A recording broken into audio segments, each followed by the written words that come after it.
Okay, I'm going to see if this guy will take his first link. I have scented it with pinky mouse blood. See what you think. Oh, taking to it pretty quickly there, aren't you? Didn't have to ask you twice. This is the first time he's ever even seen a REPTILINK, so that was actually really, really good. And what I did with this, you can actually see it on the end of the REPTILINK, is there's just like a piece of pinky on it. I had a pinky in one of the bags that I had that the head had fallen off the body, so I just sort of stuck the body on the end of that REPTILINK. And yeah, you saw, like, I just put it in front of him and he decided to eat it, so. For those of you who don't know, this is Hitch. He is my male adult charcoal, and he might be an anery charcoal. You'll notice he has kind of a lot of yellow on his neck for a regular charcoal. And he's a bit lighter in color also, so here, I don't want to get into the light, but yeah, so we're thinking he might be an anery charcoal. We're not sure, but he's definitely a keeper. He was one that was just dropped on my doorstep one day, kind of. And yeah, he's been a really great pet. He's still in quarantine right now, which is why he's not in the snake room with everybody else. But yeah, he's sitting in my workout room right now, and he watches me work out every day, which is what these mats are, these blue and red mats. And it seems like, it seems like scenting it with pinky juice. I don't know if that's, I'm assuming that's what did it, like why he just went straight at it, but he may not have needed any scenting anyway. This is a quail link, and you can see he's kind of a bigger corn. Here's my hand. So that's kind of, comparatively speaking, how big he is. And that link is 17 grams, so it's in the like 16 to 24 gram link range if you're buying REPTILINKs online.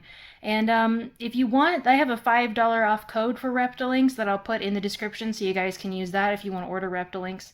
I love using REPTILINKs just because, they're so much nicer looking in your freezer than like rodents, and the snakes just love them, and this was probably one of the easiest transitions that I've had to REPTILINKs, was just like, oh hey, that looks like something I want to eat. Sure, we'll eat it. And he's just eating it. He's doing so good. Um, and he's always been a really good feeder. I've had him probably a little over a month now, and he's just doing so good. He's just such a good snake. Like, and the fact that he's taking so quickly to REPTILINKs, like he'll probably be on REPTILINKs for the rest of his life then.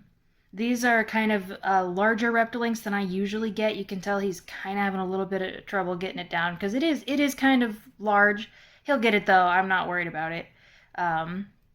Normally I get the 8 to 12 gram links, but I figured, like, since I have some of the bigger links left over, I'll feed him to my bigger snakes, and he can definitely get that down. He's already at the whitest part. He's just got to work the rest of it down now. So yeah, I'll just leave this on him while he eats, and you guys can watch a snake eating REPTILINKs.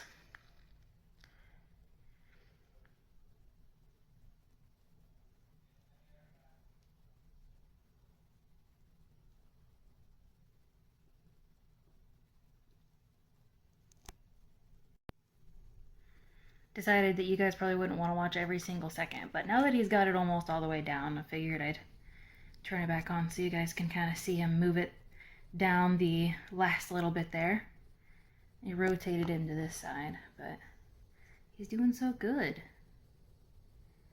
Such a good snake. You just never know what somebody's gonna drop on your doorstep. You really don't. And I don't want to say that he was a rescue necessarily, because he has, he's put on some weight since he got here, but he really didn't need to put on a whole lot of weight. He still has a really healthy body structure. He does have a few burns here and there from a heat lamp that was in the cage at his former home, but he wasn't in bad shape. They were actually overfeeding him for a little while, and then he kept getting out. Like, He said that, like, they said he would escape at least once a month. And I thought, well, then why? Like, he hasn't escaped once since I've had him, not one time. So that's really just a matter of poor keeping, is what that is.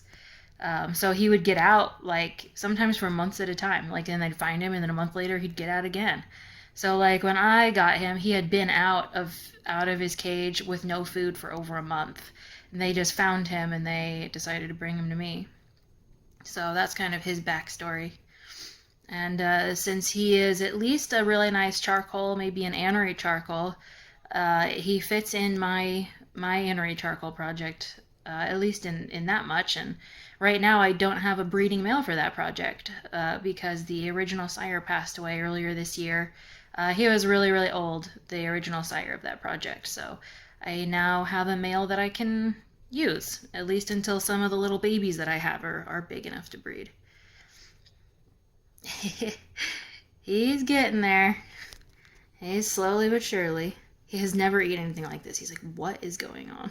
What is this that I'm eating right now? I think that the only reason that I don't like this size of link for the corn snakes is because they can't collapse it. You see, he's trying to squeeze it to collapse it like he would a mouse, but he can't because it's just kind of too big. So that's the only reason I don't like to use the ones that are that big for most of my snakes. He can handle it, but the 8 to 12 gram ones do really, really well. And he won't need to eat for another 2 to 3 weeks at least on this. He's a big boy, so I've been feeding him like kind of a bigger meal every other week anyway. There you go, buddy. We just wanna watch you. No worries. We're not trying to take your food away or anything. That pinky half went down with him. That's like probably one of the easiest ways to get a corn snake to get on links is to scent it with a part of a mouse. Like, so if you have like, you know, a head of a pinky or the butt of a pinky or something that fell off in the bag, you can use that to scent the links for the adults or for even like the young ones too. Like, pretty much that's the best way that I've figured. If they're used to eating mice, scenting it with mice seems to work the best. So he's getting it down. It'll just take a little bit for it to get all the way to his stomach, but I think that he'll be all right. I'll pause it here again, and then bring it back up when he's got it down a little further. Okay, we're back. It's a couple minutes later, and he has gotten that link pretty much all the way down. You can still see he's moving it down a little bit, but it's like it's right here. And yeah, he's doing really good. That was the first time I've ever tried to offer him a link, and he just took right to it, like he's always been eating it. So it isn't always that easy, but if you have snakes that are really good feeders, like it usually isn't much harder than that, especially if you scent with rodents like I did. I thawed out the link with the other rodents for the other snakes, and so it smelled like rodents anyway, and then I scented it with a pinky as well. So yeah, there's that. There's Hitch eating his first REPTILINK. Come here, buddy. Let's look at you. Let's look at your pretty little face. Hey there, buddy. He's like, okay, put me back in my enclosure now. I'm done with this. Alright, well that was just a short, cute little video I thought you guys might be interested in. Thanks for watching, and I will see you in the next one.